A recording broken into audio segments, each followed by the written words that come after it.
In today's video, I'm going to show you how to update the Epic Games Launcher quickly and easily, even if you're not seeing an obvious update button right away. This is a simple process, but it's important because keeping the launcher up to date can help fix bugs, improve performance, and make sure your games and downloads work the way they should. If this tutorial helps you out, please hit the like button and subscribe for more quick software guides just like this. Let's jump in. First, open the Epic Games Launcher on your computer. In many cases, it will update automatically as soon as you launch it, so sometimes all you need to do is wait a moment and let it check for updates in the background. If the launcher is already open, look to the top right corner of the window and click your profile icon. This will open a menu with several options. From that menu, select Settings. Once you're in the Settings area, look for any message or prompt that says an update is available.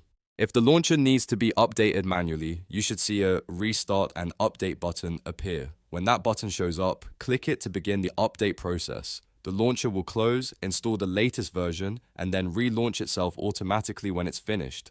After it opens again, you should be running the newest version of Epic Games Launcher. If you don't see the update button, don't worry, because the launcher usually updates on its own when it starts up. In that case, just close it completely, reopen it, and give it a few moments to finish checking for updates. This is the fastest way to make sure you're staying current without having to dig through complicated menus. Keeping the Epic Games Launcher updated is always a good idea, especially if you use it often to download games, manage your library, or install new content. A fresh version can help prevent launch issues and keep everything running smoothly. So to recap, open the launcher, click your profile icon, go into settings, and if you see restart and update, click it to complete the process. It's that easy. If this video helped, make sure to like, subscribe, and turn on notifications so you don't miss more helpful tutorials. Thanks for watching, and I'll see you in the next one.